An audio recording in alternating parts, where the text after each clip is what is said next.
is a very good way to go. And I think Julie will be very convincing on that topic. And you may wonder about Julie. What's Julie from? Well, I called Julie's because I knew that Melody and Scotty had heard her and thought she was just wonderful. So I called, and her husband answered the phone. I think it was her husband.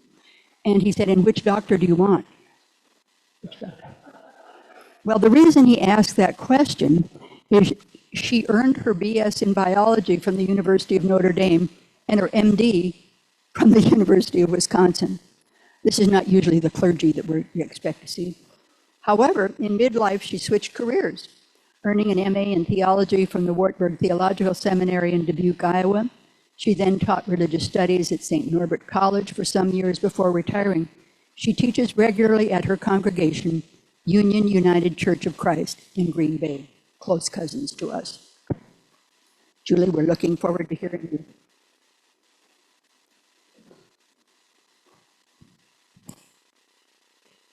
Okay, can everyone hear me all right? All right. I understand I have about 25 minutes to speak before the hook comes out, right?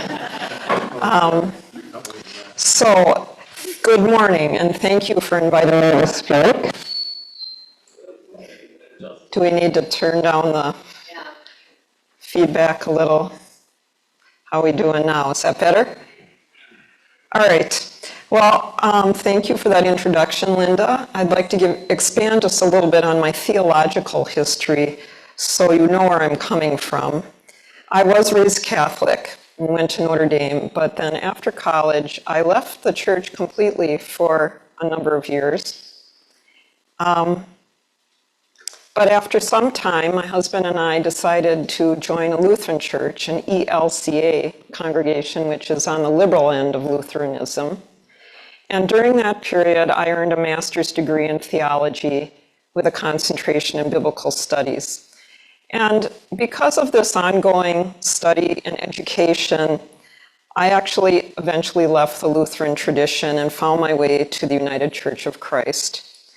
I've been a member of Union UCC in Green Bay for about 15 years now. It's a very progressive Christian congregation. And the talk I'm about to give you is one I recently gave to my own congregation. It was developed with a Christian context in mind, and its initial title was, "Is the Bible Inerrant?" However, I believe it will be of interest to anyone who is somewhat aware of the controversies surrounding the Bible in our country. So here goes. Many Christians are confused and ambivalent about exactly how they should regard the Bible. And this is complicated by the fact that the loudest voices in Christianity insist that the Bible conveys God's very words. That indeed, every word in the Bible was, in a sense, dictated by God. The technical term for this claim is, slide, because the clicker doesn't work this far from the computer, verbal plenary inspiration, which is the belief that the Bible is completely, hence plenary, inspired by God and in its very words, hence verbal. Now, from this premise, believers in verbal plenary inspiration often also conclude that the Bible is, next, literally true, that is, that events happened exactly as the Bible states, that they are historically factual, next, inerrant, or without error, next, and infallible. In fact, that the Bible is incapable of error. So, putting that all together, folks tend to conclude also that every command in the Bible is straight from God. Therefore, true Christians unquestioningly should obey all of them. None of them do, but that's the theory. How many of you have encountered this view of the Bible? Maybe not in yourselves, but in others? Yeah. Next.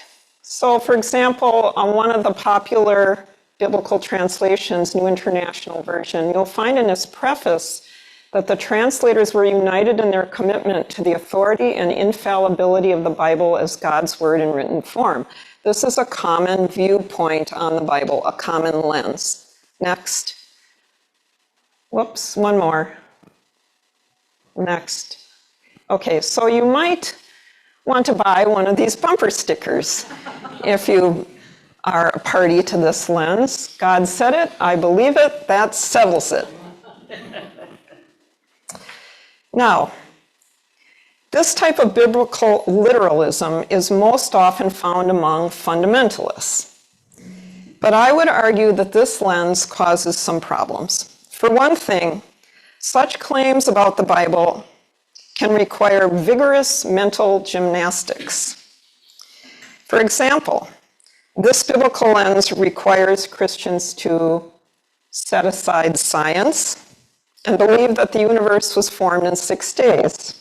Next, believe that Adam and Eve were real people and that we are all fallen because Eve was tricked by a talking snake and Adam listened to her. Next, it requires Christians to believe that God ordered the wholesale slaughter of the Canaanite peoples, that God ordered the subjugation of women, that God declared homosexual acts to be an abomination. Next. This requires Christians to believe that believing in Jesus is the only way to heaven. Next. And that unbelieving Jews are children of the devil, as it says in the Gospel of John. Because this understanding of the Bible is so prevalent, many people regard the Bible with deep suspicion, if not outright hostility.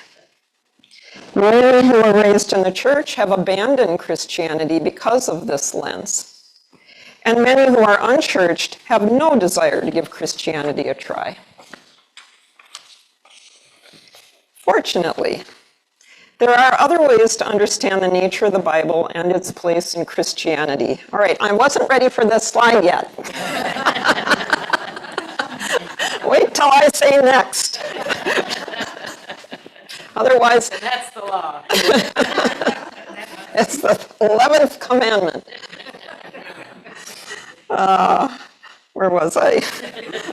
So the most persuasive and helpful way that I've encountered to view the Bible is this, that Christians can honor the Bible because, whoops. Let's try next. There we go, thank you.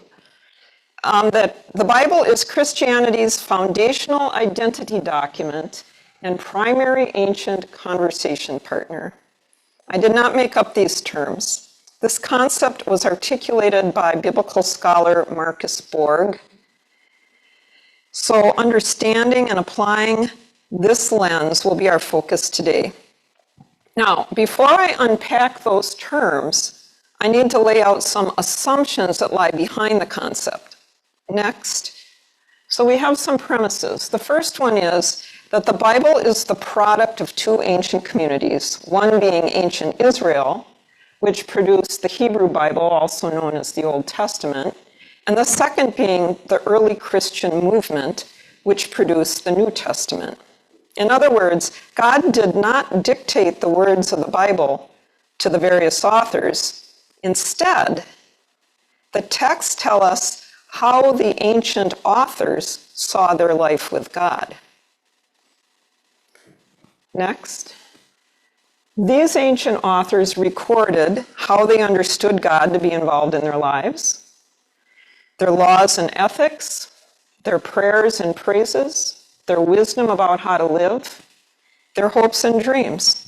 Next. These texts were their witness to God, not God's words to them. So this implies that, being mere humans, these authors were not only conditioned by their historical context, but that sometimes their understanding of God was distorted. A few more premises. The Bible was written over about 1,000 years a period of roughly 1,000 years. If I stand in the right spot, it doesn't do that. It's when you bring your chin down. When I do this, okay. It took about 1,000 years for all these books to be written and compiled. And eventually, over a long period of time, centuries, they came to be regarded as special, as set apart from other religious writings that were going on. They came to have a unique status, and some might call this status sacred. I kind of hesitate to use the word sacred because oftentimes people will assume that sacred means God produced it. And I've just said, no, that's not the assumption. However, next, the literal translation of the Hebrew word for sacred, which is kadash, means set apart. And the books of the Bible are indeed set apart. They have a unique status in the Christian tradition. For fundamentalist Christians, that unique status means verbal plenary inspiration and all its corollaries. But for more progressive Christians, the Bible can be set apart from all other literature because, next, ta-da, the Bible is Christianity's foundational identity document and primary ancient conversation partner. Now let's unpack those terms. Next, the Bible is Christianity's foundational identity document, foundational because it records the ancient roots of the Christian tradition. And by doing so, it preserves the Christian tradition. It provides the foundation for Christian theologies and practices. Next, thus it becomes Christianity's identity document because Christians turn to it to remind themselves of their collective identity. Another way to think about this is the Bible is Christianity's foundational identity document because without it, the Christian tradition would cease to exist. I mean, what would you turn to for the foundation? You need the Bible if the Christian tradition is going to persist. Now, because of this status as the foundational identity document, the Bible also becomes, next, the Bible is Christianity's primary ancient conversation partner. So let's take those words one by one. Conversation partner. What that means is that Christians can have a thoughtful, two-way dialogue with the Bible. Next, in one direction, when Christians read a passage, they can use critical skills to analyze and assess it. And in doing so, they can discern what the original author was trying to say in his original context. Now, once readers have grasped this original message, they can thoughtfully consider, is this message still persuasive? Is it still wise? They can ask questions like, does this particular passage contain wisdom? Is it of God or not? Does it convey a persuasive moral imperative? So readers can assess a text. They can, in effect, talk back to the text, sometimes challenging it or even rejecting it. But I said that this model involves a conversation, not a one-way judgment, right? So in the other direction of this conversation, Christians can let the text speak to them. Next. Whoops. I think you need to go back. And that would be the last bullet point. When you let the text speak to you, you are open to letting that text challenge and shape you. You're open to it. You're not obliged to it, but you're open to it. All right, next. Why is it primary? Because although Christians will, of course, engage in non-biblical texts in a similar way, the Bible is the primary source for Christians to have these kind of conversations as Christians. Next, Christians give the Bible a status that they don't give to other books. Next, ancient refers to the fact that this set of writings has held Christianity together since ancient times. Okay. Let's apply this lens to a couple of biblical texts. Next. All right, one more. All right, now the text that we're going to look at here comes from the Old Testament book of Joshua. And the setting is the people of Israel had been enslaved in Egypt. They were freed by Moses. They wandered 40 years in the desert, during which time they got the law from Yahweh. And they're now approaching the Promised Land, which we would think of as the geographical region of Palestine today. They've crossed the Jordan River into that region, and they're poised to capture the city of Jericho, according to the Lord's instructions. And this is how this story ends. Next. So the people, that is the Israelites, shouted, and the trumpets were blown. As soon as the people heard the sound of the trumpets, they raised a great shout, and the wall fell down flat. So the people charged straight ahead into the city and captured it. Then they devoted to destruction by the edge of the sword all in the city, both men and women, young and old, oxen, sheep, and donkeys. That usually doesn't make it into the children's Bibles, that last bit. They only do the walls falling down part. How many people are familiar with this story at all? A few, okay. Well, a Christian who sees the Bible as his or her primary conversation partner will probably not view this wholesale slaughter as reflecting God's will. So we can talk back to this passage. But on the other hand, let's consider this other passage from Luke's Gospel, next, sometimes called the widow's mite. It goes like this. Jesus looked up and saw rich people putting their gifts into the treasury. He also saw a poor widow put in 2 small copper coins. He said, "Truly I tell you, this poor widow has put in more than all of them, for all of them have contributed out of their abundance.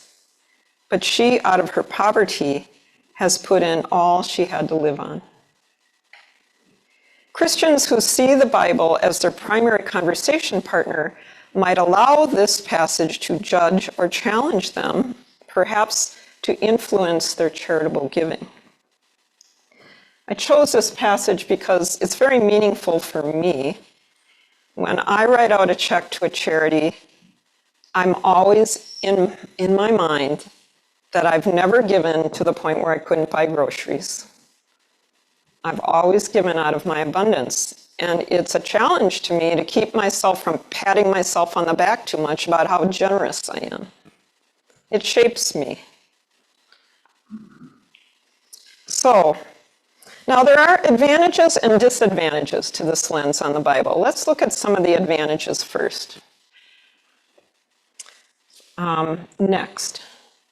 First of all, this frees us from any sense that we must put aside our brains, our knowledge of the world, sometimes even our sense of morality, in order to unthinkingly believe and do whatever the Bible says.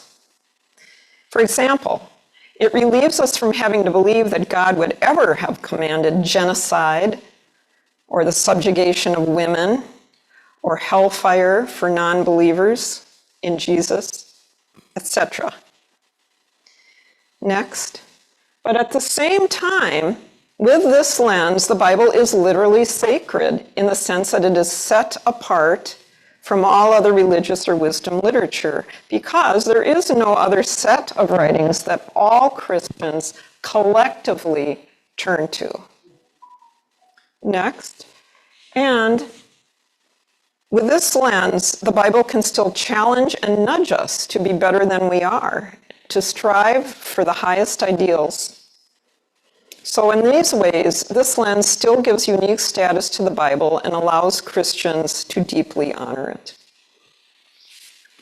Well, what about disadvantages? Next. This lens requires the reader to engage thoughtfully And the issues are not always black and white. The answers are not always obvious. And so with this lens, the reader must be able to tolerate some ambiguity or uncertainty, and that can be uncomfortable. Sometimes there are, especially for some people, it's just easier to be told, this is that. Don't worry your pretty little head about it. All right, well, in my own congregation, I had more examples, but I know my time is limited here, so I'm going to stop. And thank you for your attention, and do I take questions now? I can take questions now. Yes? Will you address how the Bible might be of use to people who are not Christians and who do in fact turn to other morality literature? I would say, did everyone hear the question? Yeah. Yes, okay. The first thing that comes to my mind is, would said person believe in a higher power, or would this person be more on the agnostic or atheist end of the spectrum? Possibly the latter? Possibly, yeah, on the spectrum. Okay. Somewhere. Because there's plenty of wisdom in the Bible. For example, if you look at the book of Proverbs, which is the classic wisdom literature in the Bible, it's really a fun read, for one thing. And especially, say, chapter 10 and later, where it has just lists of proverbs that you can go through that are just pithy observations on life and how life works. You don't have to have any religious beliefs at all. It's more along the lines of haste makes waste, you know. I think that the Gospels, if you ignore the parts about Jesus being Son of God, especially the parts, don't read John, okay? John has done more harm to Christianity than any other book in the Bible, in my opinion. Because it's in John that it is said that those who do not believe in Jesus are condemned by God. So I would look at Matthew, Mark, and Luke, especially the parables, which, again, don't require any belief in God in order to see the wisdom. The parable of the Good Samaritan is the classic example, right? And there are others. The parts of the Sermon on the Mount, which you'll find in Matthew 5, 6, and 7. If you want to look at the parts, there's wisdom for living rather than a specific theological concept of God can be useful. There are sections in the prophets. I mean, and again, you'd probably need somebody to guide you to the right spots, where the prophets, Isaiah, Jeremiah, Micah, for example, speak vehemently against the elites of the society who are oppressing the poor and taking advantage of them and exploiting them, and how God is very angry with them for doing this. So there's social justice in those books. I could go on. Yes? Why do you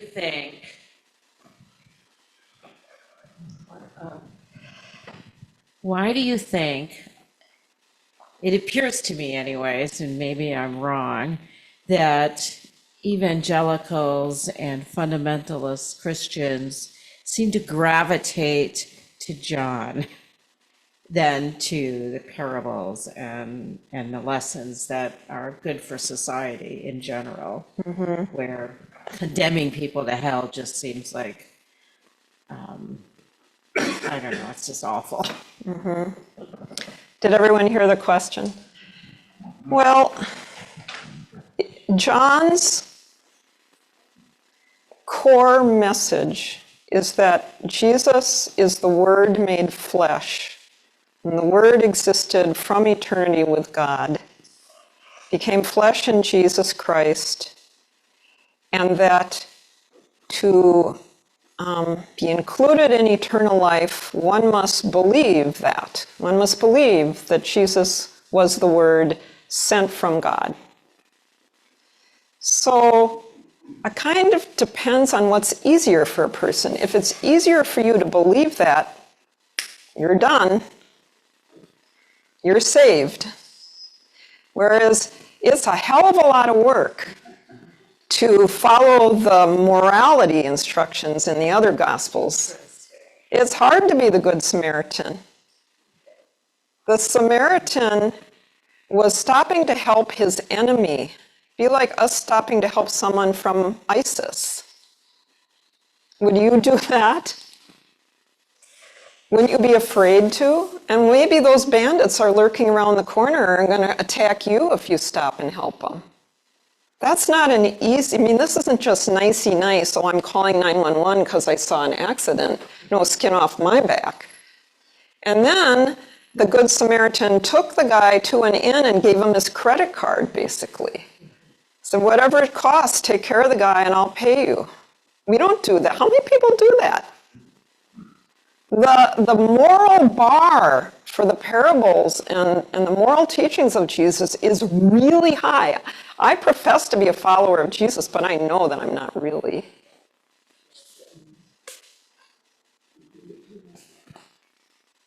Interesting. Thanks. The mic is over here. Hi.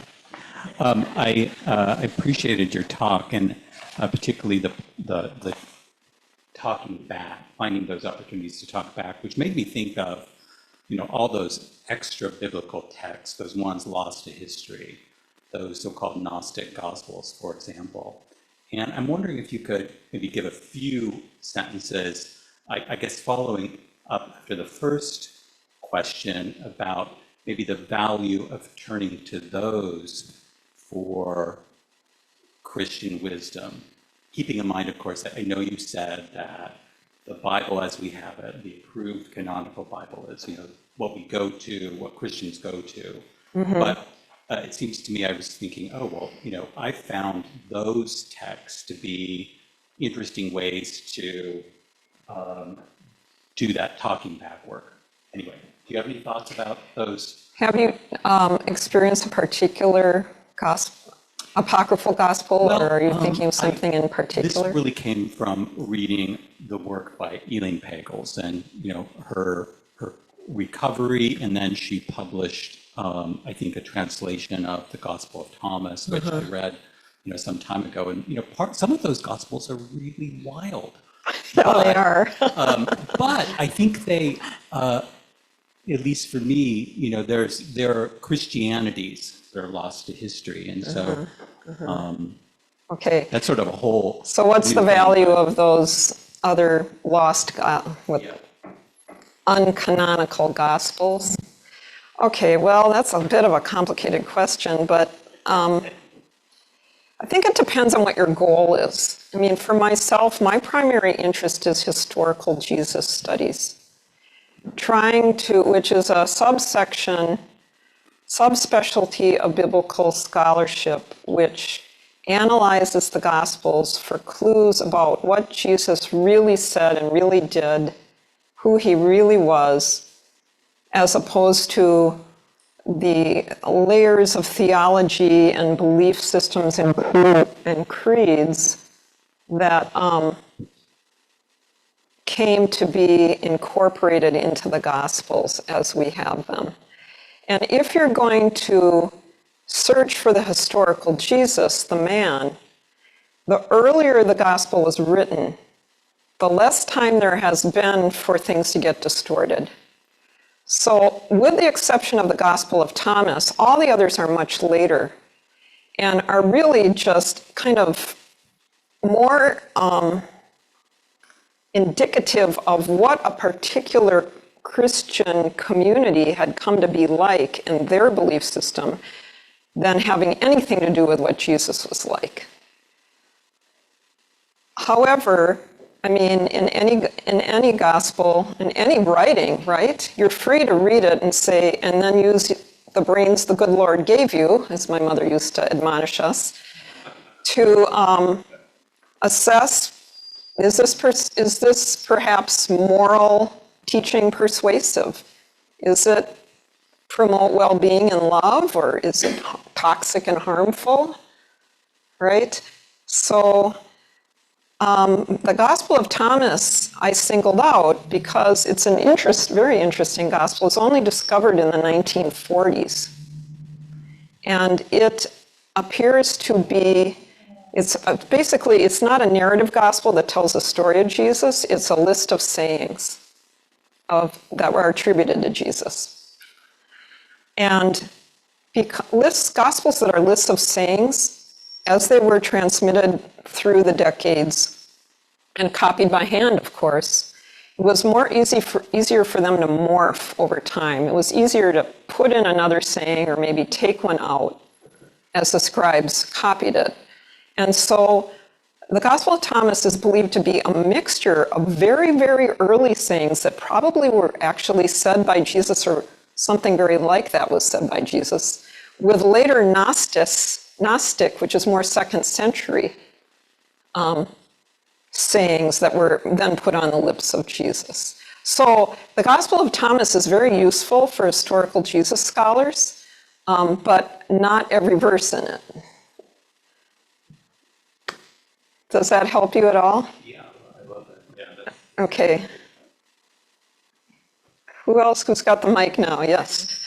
So I guess, I guess my conventional way of thinking about the New Testament and the Old Testament has kind of been that the New Testament represents a break from the Old Testament.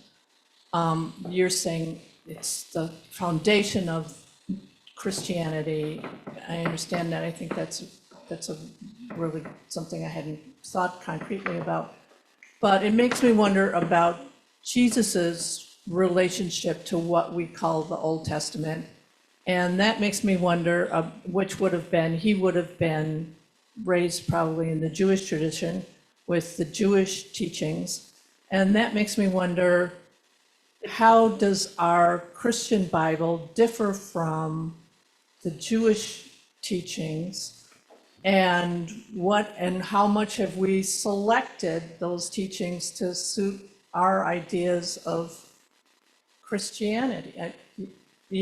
What kind of disconnect, I guess I'm saying, is how far have we come away from those Jewish traditions in developing a Christian tradition?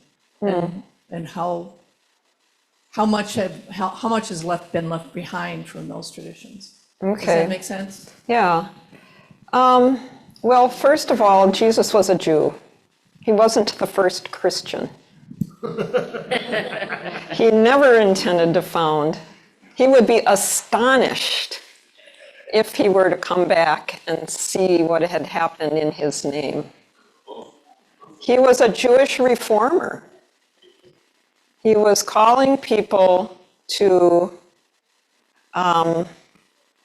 make forgiveness, inclusion, and love the basis of their relationship with the Jewish God, rather than things like sacrifices in the temple or following picayune rules that just put stumbling blocks in people's way about hand washing and purity and only eating certain foods. So he was a Jew with a particular world outlook. The Old Testament, or the Hebrew Bible as scholars like to call it, is, yes, that's the Jewish scriptures. How far have Christians come from it? I don't know. It's a very eclectic book of writings, as is the New Testament. But I think that your typical Christian concentrates more on the Gospels and Paul, the writings of Paul, and not so much on the Old Testament. Although I suppose the more fundamentalist you are, the more you might reach back into it to support your 6 days of creation, anti-science views. I don't know. I'm not quite sure how to answer your question. Do you want to follow up at all with anything I've said? Or? I thought, it occurred to me that you might not have all that information, but I was just kind of raising it as a question, I guess, and your thoughts about Christ being a reformer for Jewish traditions is, that's something that I was aware of and understand. But in the development of Christianity, I can see that in the same ways that the early developers pick and chose what they wanted to include of Christ's presence here on earth, they would have also done the same with the Bible. Well, yeah, so the gospel writers would proof text a lot. They'd find a text in the Old Testament and say, aha, this must have predicting Jesus. None of them were.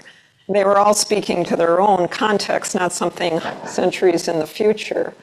But yeah, that is a human tendency to look for something to prove your case, even if it's not, even if you have to rip it out of context. So I am hoping that you can stay for coffee. Can you stay for coffee? yes, I can. Okay. So if you will kindly save your other questions and do let her eat a little something first, then we can have a little discussion afterward.